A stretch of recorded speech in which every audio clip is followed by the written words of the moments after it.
Bonjour Luce Bernard. Bonjour Philippe, bonjour tout le monde. Je ne vais pas dire que c'est votre tour, mais je le dis, depuis cette semaine, c'est votre tour. On arrêtera la semaine prochaine. Alors. Exactement. Au sommaire de votre journal des médias, Louise. Des détails sur le retour d'une émission culte, de la pâtisserie, une émission déprogrammée suite à une polémique. Et puis on parlera aussi de liberté de la presse, de la fin d'une fonctionnalité de Facebook.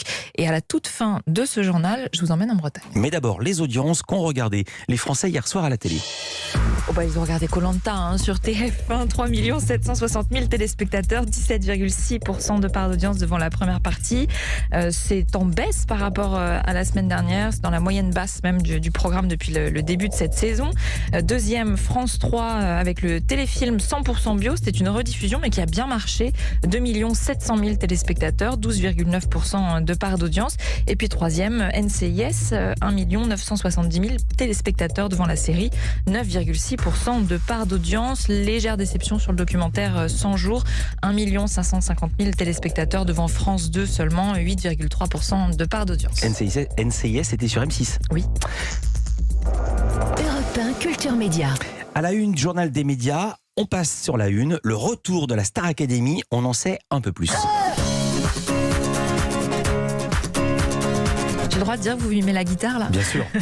Les gens nous voient sur europe1.fr. Connectez-vous à europe1.fr, vous verrez des mimes absolument prodigieux. C'est du air guitare fantastique. Tellement. C'est Le Parisien aujourd'hui en France qui dévoile les premières informations sur le retour de l'émission culte, à commencer par le nom de l'animateur. C'est bien Nikos Aliagas qui retrouvera son costume de maître de cérémonie 20 ans après. Il n'assurerait en revanche que les primes, pas les quotidiennes. Les quotidiennes, ce sont ces émissions qui racontent la vie des étudiants dans le château. TF1 opterait en fait pour des toute image, c'est-à-dire sans animateur ou animatrice, avec une diffusion non pas sur TF1 parce que la place est prise par les feuilletons Ici tout commence et Demain nous appartient, avec succès d'ailleurs. Le groupe envisage plutôt une diffusion sur la petite sœur TMC. Reste la question du lieu aussi, et là le journal Le Parisien est encore bien renseigné. La Starac devrait retrouver son château de l'époque, celui de Damary Lélis. En revanche, pas de retrouvailles avec les professeurs historiques. TF1 miserait sur un casting totalement nouveau. Et en parlant de casting, celui pour être candidat est déjà ouvert. La chaîne a diffusé une bande-annonce hier soir pendant Koh-Lanta, vous l'avez peut-être vu. Inscription sur le site MyTF1. Le lancement de l'émission, lui, est prévu à l'automne. Là également, il est question d'académie, mais cette fois, c'est une académie pâtissière. M6 lance sa nouvelle émission ce mois-ci. Oui, il y a quelques semaines, la chaîne annonçait l'arrivée d'un nouveau programme porté par le chef pâtissier qu'on ne présente plus, Cyril Lignac. On connaît désormais la date de diffusion. L'Académie des gâteaux débarquera le 23 mai. Mais oui, ça donne envie de manger ou de regarder, je ne sais pas. L'Académie des gâteaux débarquera le lundi 23 mai à 18h40 sur M6. Alors le principe, 24 candidats, tous en reconversion professionnelle, suivent une formation pour devenir pâtissier, donc sous l'œil des caméras de la 6, sous l'œil aussi du directeur Cyril Lignac et de 2 professeurs. Et puis chaque semaine, les participants se battent pour le titre de meilleur élève. 3 d'entre eux sont éliminés. Et pour gagner quoi ? Eh bien, un contrat dans une des pâtisseries de Cyril Lignac, quand même, 10 000 € et une formation CAP.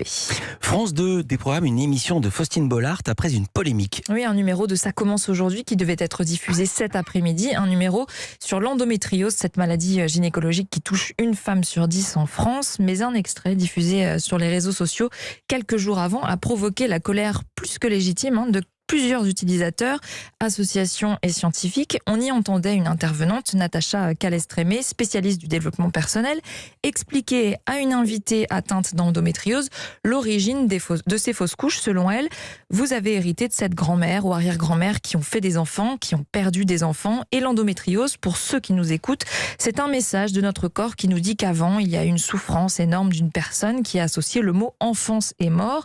Et enfance et mort, ça ne va pas ensemble. Il y a une culpabilité. On doit s'en libérer. C'est peu dire que ce sont des propos très loin d'être basés sur une vérité scientifique. France 2 a donc décidé d'annuler la diffusion face au tollé provoqué, sans pour autant renoncer à l'émission sur l'endométriose. Elle sera retravaillée et reprogrammée ultérieurement d'après Le Parisien. Des news du côté des réseaux sociaux. Facebook abandonne les podcasts. Le réseau social arrête de développer ce marché de l'audio selon l'agence de presse Bloomberg. Les podcasts seront d'ailleurs retirés dans un mois. Et puis dès cette semaine, impossible désormais désormais d'en ajouter si vous êtes créateur de podcast. En juin dernier, Facebook avait annoncé le développement de ses fonctionnalités avec notamment un partenariat avec Spotify. Mais un an plus tard, le bilan ne semble pas convaincre le réseau social qui dit vouloir se concentrer sur les expériences les plus significatives.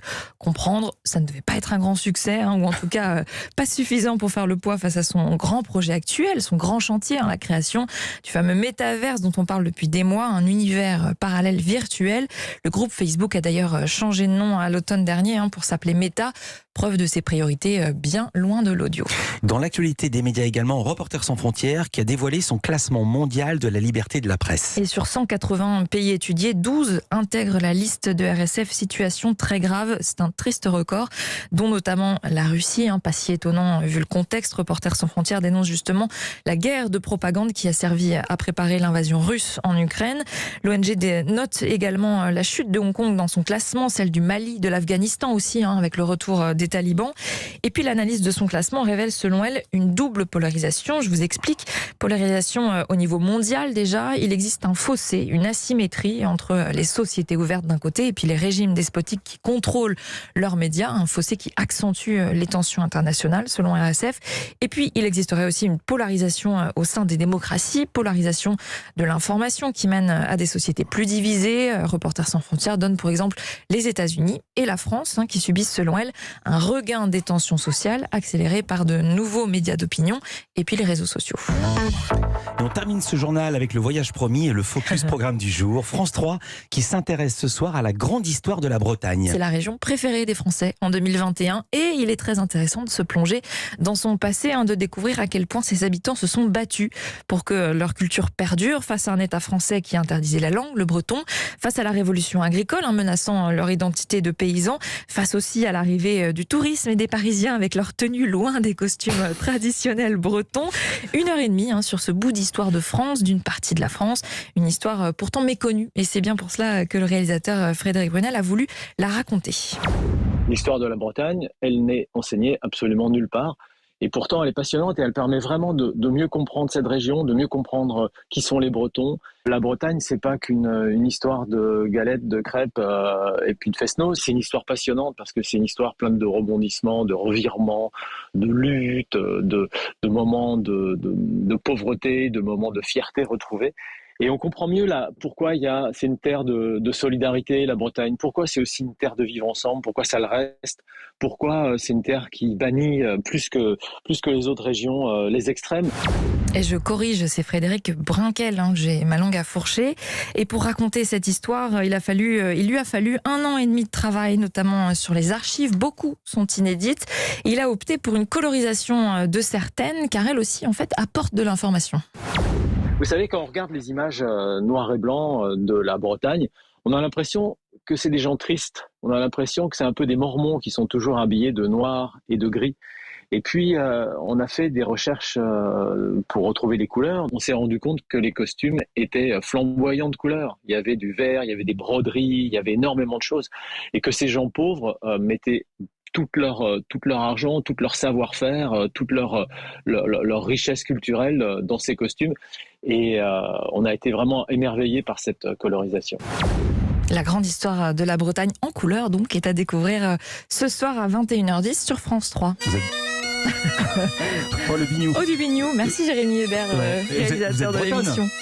Un petit peu, oui, bien sûr. Ça s'est senti dans mon intérêt pour le documentaire. Non, ça s'entend dans votre playlist. Merci Louise Bernard. En tout cas, c'est vraiment passionnant, bretonne ou pas. Je vous conseille de le regarder. Toutes ces infos à retrouver dans notre newsletter média. C'est gratuit, c'est sur europe1.fr. À demain pour un nouveau journal des médias. Dans un instant, sur notre info média du jour, un des médias pionniers dans la vidéo sur Internet, le Figaro.